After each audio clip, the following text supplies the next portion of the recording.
E aí, galera, tranquilo? Bom, apertem o cinto que hoje o nosso programa vai ser uma viagem. Colocaremos o pé na estrada através do olhar do cinema, da música e da literatura.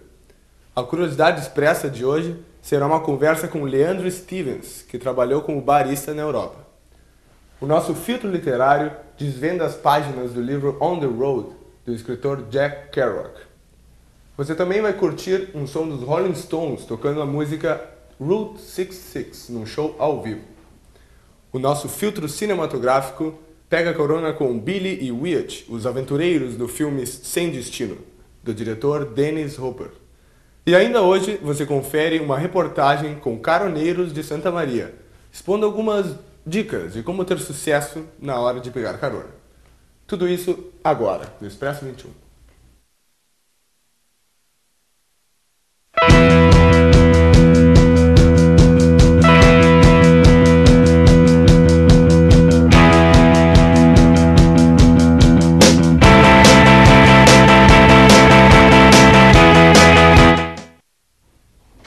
Agora, a nossa curiosidade expressa. Um bate-papo da nossa repórter Virgínia Rodrigues com Leandro Stevens. Confere aí.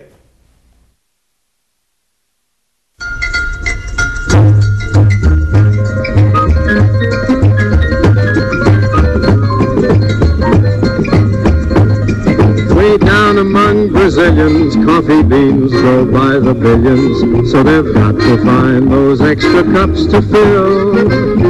They got an awful lot of coffee in Brazil. You can't get cherry soda, 'cause they've got to sell their quota. No café da manhã ou na hora do intervalo, o café é sempre uma boa pedida. No Brasil, a gente já sabe. Com R$1 ou R$2 é possível comprar aquele cafezinho quando bate a vontade de um coffee break. A curiosidade expressa de hoje andou pesquisando e descobriu: italiano que é italiano não admite cappuccino após o almoço, mas toda hora é um bom momento para tomar um café, desde que esteja muito bem preparado. Para entender melhor do assunto, resolvemos entrevistar Leandro Stevens, que foi barista em Londres, na cafeteria Pret a Manger. Oi, Leandro. Tudo bem? Olha, que eu sei, os italianos só tomam café de pé mesmo no bar, rapidinho. E lá em Londres, como é que o pessoal consumia a bebida? Em Londres, além deles estar em pé, eles estão correndo, porque em Londres é bem um negócio o café.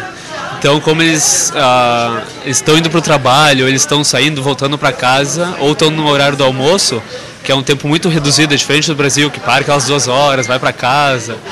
Então, como era uma coisa muito corrida, eles tinham que só pegar o café, vamos tomando na rua, ou no metrô, ou onde fosse. E toda essa experiência, como foi ser barista em Londres e aguentar toda aquela pressão, então?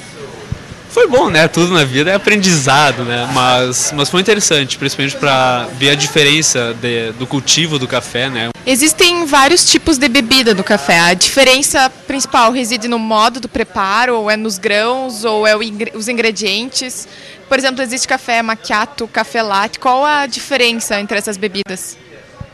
Basicamente, o expresso, que eles chamam, o expresso seria o café, né? Aquele expresso de café, que é diferente do que a gente costuma falar expresso, parece que é um café rápido. Não, café seria a base de café para qualquer tipo de café.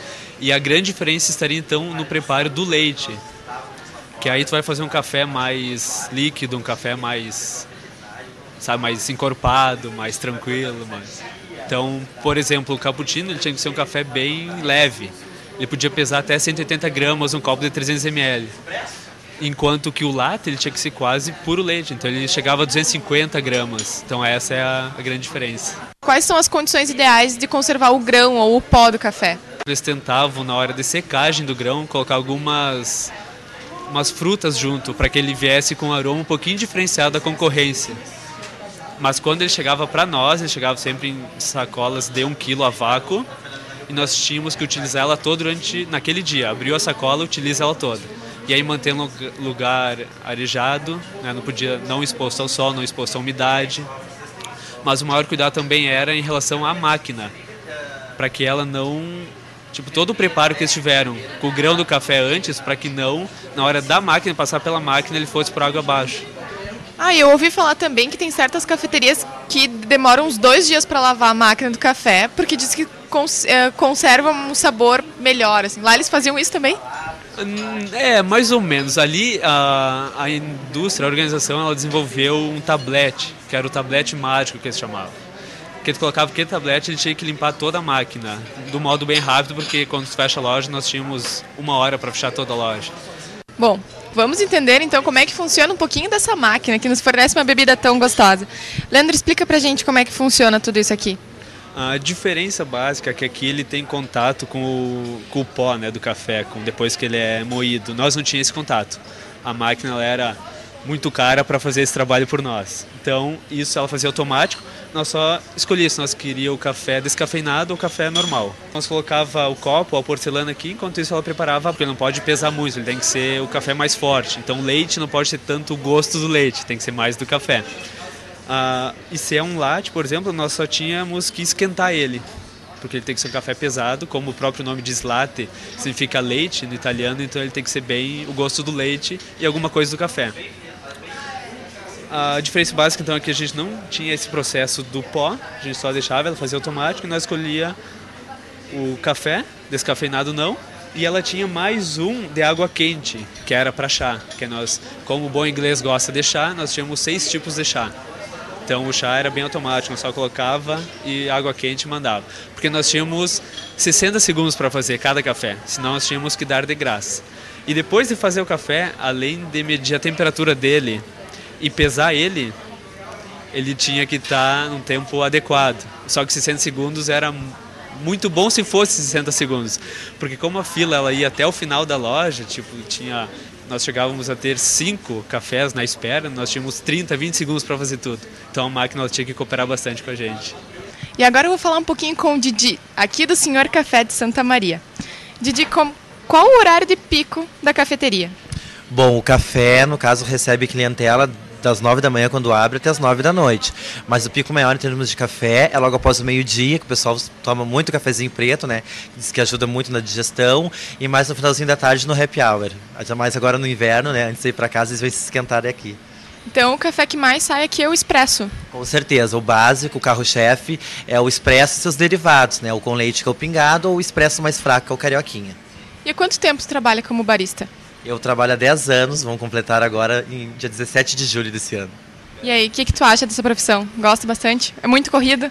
Não, principalmente no inverno é bastante corrida, mas é muito gratificante, porque tu, além de trabalhar diretamente com o público, tu tá sempre se movimentando e tu tá fazendo uma coisa que as pessoas, principalmente hoje em dia, o brasileiro curte muito, que é o café, né? E é bem legal.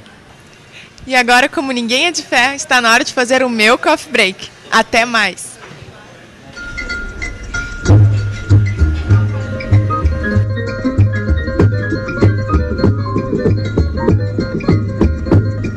Way down among Brazilians, coffee beans grow by the billions, so they've got to find those extra cups to fill. Nada como tomar um cafezinho bem preparado. Vamos então viajar pelas páginas do livro On the Road, nosso filtro literário. On the Road foi publicado em 1957 e faz parte de uma geração surgida no pós-guerra americano, os beatniks. O livro traz exatamente os ideais dessa geração beat: sexo livre, drogas, rompimento com o American Way of Life e o anseio por experiências autênticas e espontâneas. O autor, Jack Kerouac, nasceu em Massachusetts em 1922, mas só estreou no mundo dos romances em 1950, com The Town and the City. No ano seguinte, começaria a escrever a obra que mais tarde viria a ser considerada a Bíblia da geração Beat. Após 3 semanas de produção, surgia On the Road. O livro influenciou a música do rock ao pop, os hippies e mais tarde até mesmo o movimento punk. O livro conta a história de 2 aventureiros, Sal Paradise, considerado o alter ego do autor, e Dean Moriarty. Os dois se tornam amigos pelos gostos em comum: literatura, jazz e a vontade de correr mundo. Eles põem o pé na estrada e atravessam os Estados Unidos, de New Jersey à costa oeste, conhecendo diferentes histórias e diferentes pessoas. Para os aventureiros, essa foi a dica do filtro literário.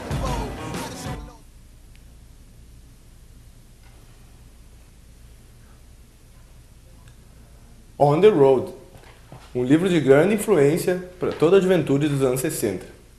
Bom, galera, completamos a primeira etapa da nossa viagem e agora vamos fazer uma pequena pausa para um cafezinho. Voltamos já.